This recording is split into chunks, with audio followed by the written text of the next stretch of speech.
Hi everyone, welcome back to my channel Prasanna's Kitchen Delight. Today's special Sankranti special అయిన అరిసెలు. ఈ అరిసెలను నేతిలో వేయించుకోవడం వల్ల వాటి రుచి మరింత పెరుగుతుందన్నమాట. ఎలా అనేది ప్రాసెస్లో చూద్దాం.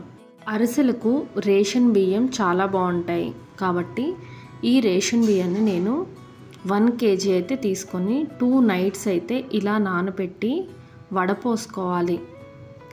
ఇలా నీళ్లు లేకుండా ఉంచేసి వాటిని ఒక క్లాత్ మీద అయితే వేసుకొని 2 minutes దాంట్లో వాటర్ పోయేంత వరకు ఇలా ఆరబెట్టుకోవాలి.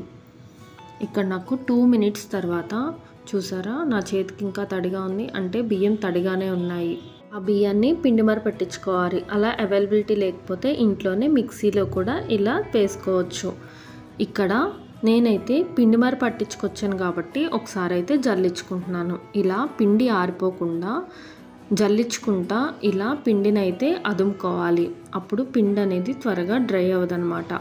ఇలా బరగ్గా ఉన్న పిండిని ఒక గిన్నెలో అయితే వేసేసుకోవాలి. దాన్ని ఆరబెట్టుకొని బియ్యం పిండిగా వాడుకోవచ్చు. ఇలా తడి బియ్యం పిండితోనే మనం అరిసెలు అనేది చేసుకోవాలి. ఇక్కడ నేను కేజీ బియ్యం పిండికి 700 grams బెల్లం అయితే తీసుకుంటున్నాను. ఈ బెల్లాన్ని నలక్కొట్టాలి. ఇలా నలక్కొట్టి ఒక మందపాటి గిన్నెలో అయితే మనం పాకం పట్టుకోవాలి. ఇలా ఒక గిన్నెలో అయితే వేసుకొని 1/2 glass వాటర్ అనేది పోసుకోవాలి. మనకి బెల్లంలో చిన్న చిన్న రాళ్ళు నలకలు వస్తాయి కాబట్టి దీన్ని ఇలా వడపోసుకుంటున్నాను. ఇలా వడపోసుకున్న తర్వాత ఆ వడపోసుకున్న దాన్ని అదే గిన్నెలో వేసుకొని పాకం అయితే పట్టుకోవాలి. అరిసెలకు ఎప్పుడైనా ఇద్దరు కలిసి చేసుకుంటే బాగుంటుంది, కానీ నేను ఒక్కదాన్నే చేశాను. ఇలా తేలిగ్గానే చేసుకోవచ్చు. ఇప్పుడు మిక్సీలో 1 tablespoon షుగర్కి ఇలా 2-3 యాలకులు వేసి మిక్సీ అయితే పెట్టుకొని ఆ పౌడర్ అయితే ఆ బెల్లంలో వేసి ఒకసారి కలిపేసుకోవాలి. ఇప్పుడు ఆ పాకంలోనే 2 tablespoon ఇక్కడ తెల్ల నువ్వులు అయితే తీసుకుంటున్నాను.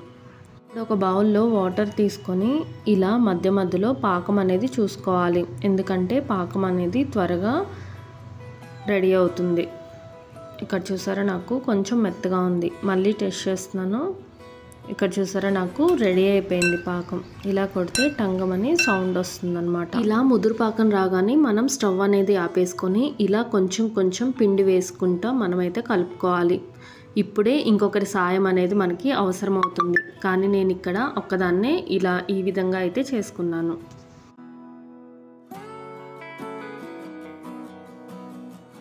ఇలా కలుపుకున్న తర్వాత మధ్యలో 2 tablespoon నెయ్యి అనేది యాడ్ చేసి మళ్ళీ కలుపుకున్నాను అనమాట. ఇక్కడ చూసారా గరిటె పైకంటే ఇలా జారుగా పడుతుంది, అంటే నాకు పిండి అనేది కరెక్ట్గా సరిపోయింది. ఎక్కువైనా మనకి అరిసెలు ఎత్తుకోవడం కష్టమైపోతుంది. ఇప్పుడు ఒక మూకుడు తీసుకొని అరిసెలు వేయించుకోవడానికి ఇలా నెయ్యి అయితే నేను తీసుకున్నాను. నేను పిండి వంట చేసేటప్పుడు ఇలా అగ్నికని ఇలా వేసి పక్కన పెట్టేస్తాను.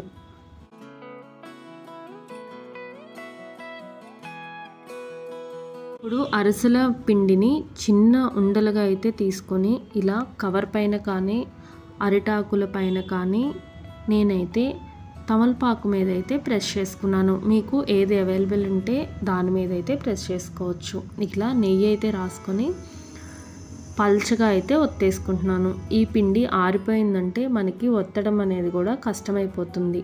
ఇలా వేడిగా ఉన్నప్పుడే మనం చేసుకోవాలి. ఇలా నేతిలో అయితే వేసుకుంటే చాలా టేస్టీగా అరిసెలు అనేది వస్తాయి. ఇలా అటు ఇటు అయితే మనం ఫ్రై చేసుకోవాలి.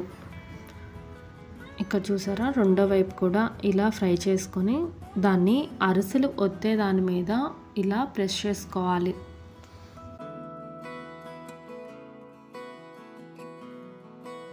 మీకు అరిసెల మీద నువ్వులు ఇలా కనపడాలి అంటే ఇలా అరిసెలు ఒత్తుకున్న తర్వాత పైన ఇలా నువ్వులు కూడా ఒత్తుకొని ఇలా నేతిలో అయితే ఫ్రై చేసుకోవాలి. అంతేనండి, చాలా సింపుల్గా ఈ అరిసెలు అనేవి మనం ఇంట్లో చేసేసుకోవచ్చు. ఛానల్ని ఫస్ట్ టైం చూస్తున్నట్లయితే తప్పకుండా సబ్స్క్రైబ్ చేసుకోండి. Thank you for watching.